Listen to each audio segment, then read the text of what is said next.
Hey there, Twisters. So for this video, let's talk about the Sharks at the 2024 NHL Draft. It was a historic draft for the Sharks, first time in their franchise history selecting first overall. But of course, there were plenty of other picks that we'll be talking about in this video here. What were your thoughts about the Sharks at the draft? Let me know your thoughts in the comments down below. Which prospect you're excited for the most, other than perhaps Macklin Celebrini or Will Smith. And let's drill into it. So of course, Celebrini was the first overall pick in this year's draft, consensus number one, great all-around player, one of the highest touted prospects in recent years, with the exception of perhaps Connor Bedard. It was a slam dunk. I've already talked about this in a video I made just a little bit before the draft, so I'll link you to that as well just above me here. But I'm absolutely fired up to have this caliber of a player in the Sharks organization and somebody who has a little bit of a history in the Bay Area and with the Sharks development program for youth. Then things got pretty interesting for the Sharks. So they originally had pick number 14, they traded up to 11, and there was Sam Dickinson, somebody who was ranked in the top 5 going into this draft, or at least just outside of it. He slid down, so did some of those other defensemen. Unfortunately, Carter Yakimchuk wasn't one of them. I was hoping the Sharks would draft him because they still have a void there at right defense in my opinion, but they really liked Sam Dickinson, and I am looking forward to having him in teal as well. 6'3", over 200 pounds, not like a huge hitter, but definitely a physically gifted player out there. Very mobile as well, a very smooth skater, and he has a hard shot as well. He just won the Memorial Cup with his fellow Sharks prospect now, and that is Kasper Halttunen with the London Knights. And he isn't known for having the highest of ceiling among those defensemen, but he has a very high floor. In other words, he will be a quality NHL defenseman out there. He has that top pairing potential. Now, some fans out there would have preferred the Sharks to have selected Zeev Buium, who went to the Wild at number 12. Buium has that sort of transition, next level offensive puck moving set of gifts there. But really, I was looking for somebody who is reliable in his own zone, who is physically imposing out there. There is quite a difference in the size between those two guys. So I personally am happy with Dickinson, and really when you watch him interviewed, I'd say the same thing about Zeev as well, but really Sam Dickinson, he already comes across as somebody who has been, let's say, competing for a national championship in the NCAA for the last 4 years. Very mature, very enthusiastic. I think he has a thirst to learn and just contribute to a positive locker room environment. I know a lot of players you could say that about, but just the charisma of him is something that I wasn't expecting, and it actually kind of blew me away. Then we get to the second round, and the Sharks had 2 picks. They had pick number 33, so that was the first pick in the second round, and then they had pick number 53. So at number 33, they selected left wing Igor Chernyshov. Chernyshov was somebody who was touted to go as high as like the late teens in this draft. So San Jose, they had him on their board going into that second day. He's listed at 6'3" and 203 pounds. So you'll see here, just like I said with Dickinson and with the subsequent picks, the Sharks did go with a lot of size. Whereas, you compare that to kind of the Doug Wilson and Doug Wilson Jr. regime, and the Sharks were selecting players who were undersized but had like higher skill. In this case, the Sharks want players with strong compete levels and who are a little bit physically hard to outmuscle for puck battles. Now, Chernyshov is known as sort of a hybrid of like a power forward and also a two-way winger. He's not gonna park himself in front of the net a whole lot, but he does play that north-south game. You'll hear people talk about that, and that's what I've seen from his highlights. He's got a really good hockey sense, I think. And even though I wasn't impressed by his shot per se, I think that he does a good job of creating offensive opportunities. He's also a big player, so that's going to help when it comes to holding on to the puck in the offensive zone. And defensively, I actually thought he was pretty sound. Now, one scout that I saw that was interviewed by Sheng Peng, San Jose Hockey Now, shout out, that scout said that he was defensively not very good, but I like the way that Chernyshov is able to pressure the puck carrier and just front him positionally very well. So I'm optimistic for what he can do at either end of the ice. Now, Chernyshov played 34 games in the KHL, but he's still just 18 years old, so he scored just 3 goals and an assist. That's pretty characteristic when you're still a teenager going to the top league in Russia. But before then, he played in the MHL. This is with Dynamo Moscow. 22 games, 13 goals, 15 assists. So as I just mentioned with Chernyshov, he had slid quite a bit into the second round. And then at 53, here's another guy who was projected by some to be a first round selection. And he's known as one of the better skating defensemen in this draft.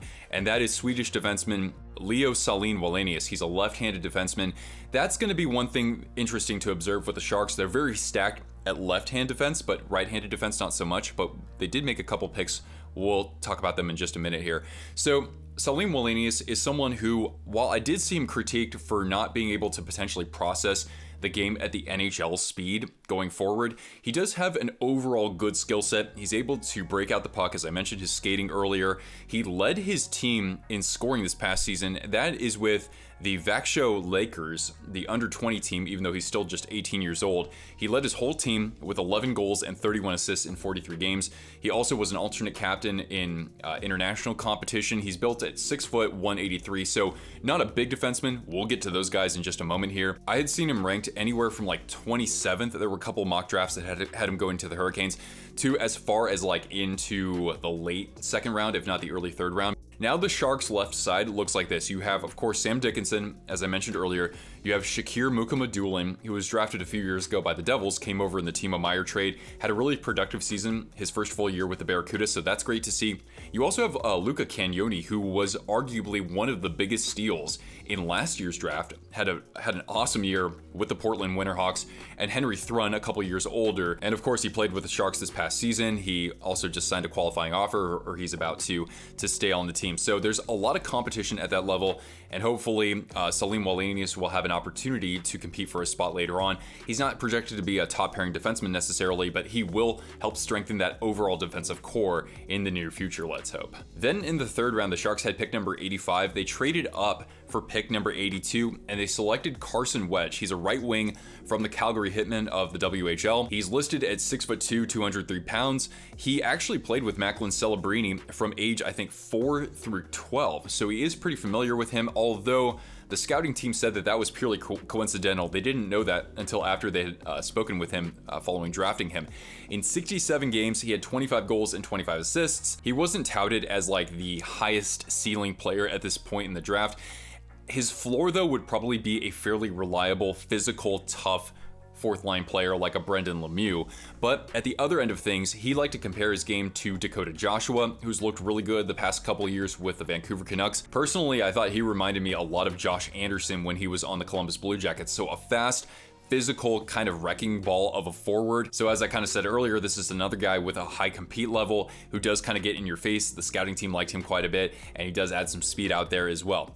All right, we'll get into the fourth round in just a second, but for those of you who don't know, we're on all sorts of social channels. You can find all of our videos on Rumble in addition to here. We're also on X and Twitter with some bonus content. And speaking of bonus content, we do have memberships available for just a couple bucks here. You can support the channel, and we do have additional videos, and we also have additional live streams with a great group of members here on Twisted Wrister Hockey. In addition to merchandise, you can pick up hats, hoodies, t-shirts, coffee mugs, pet shirts, and our tremendous logo featuring our mascot Cortana has been recolored for all 32 NHL teams and even some defunct teams out there as well.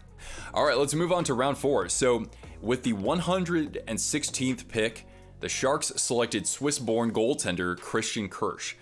This was really interesting. We saw some goaltenders selected in the second and third round. One of them was actually named Nabokov, the first guy to go, but not related to Yevgeny Nabokov. Anyway, this was the pick the Sharks had when they traded away Aiden Hill to the Golden Knights.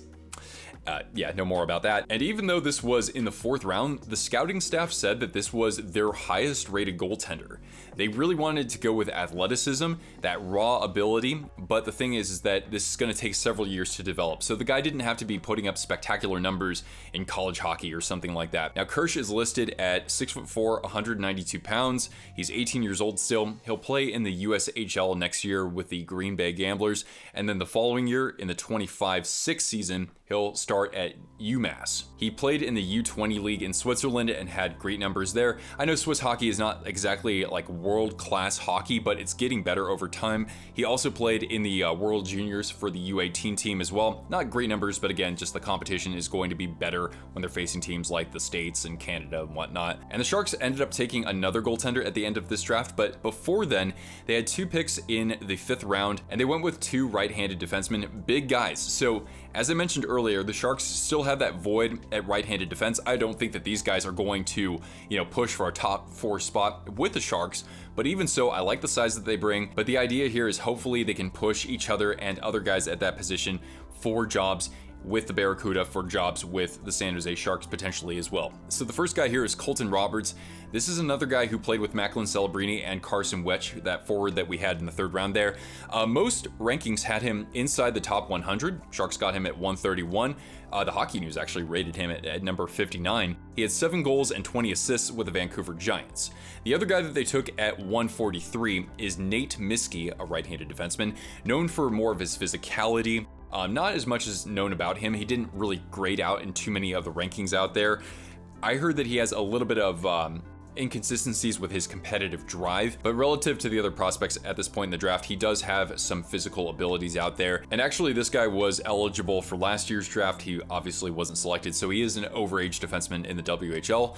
And then in the 7th round, so no 6th round picks, the Sharks at 194 selected another guy who was one of their top-rated goaltenders. I think that he was either number 2 or number 3, as I think Scott Morehouse or Scott Fitzgerald, or Chris Morehouse or Scott Fitzgerald was saying. And this is Yaroslav Korostelyov. So he is just getting started in the MHL.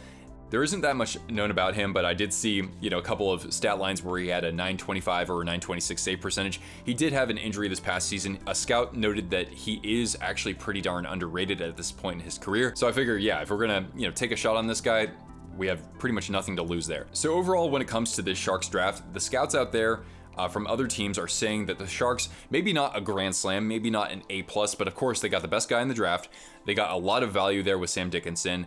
They arguably selected 2 other first rounders in the 2nd round. So scouts are saying that overall this team was at an A grade for this year's draft. As for me, I will say that this has been a great draft as well. I wouldn't grade the Sharks as an A or an A+, and I would say that just because, again, they don't have that top pairing right-handed defenseman in their prospect pool just yet. And even though they got their top goaltending prospect in Christian Kirsch, I would have liked to see, one of those 2nd round picks perhaps used on one of the best goaltenders available. But at the other end of things, like I said, they arguably got 4 first round picks in the first 32 picks of this draft. So that's amazing. So overall, I like what Greer's doing. He's done some other interesting things here in the offseason so far, and we'll try to follow some of that with you guys as well, and with our members' content. Anyway, what do you guys think of the Sharks draft class? Let me know your thoughts in the comments down below, and stick around for more content in the offseason. You can even suggest topics here as well. I'm Nick, and I'll catch you Twisters later. Thanks for watching.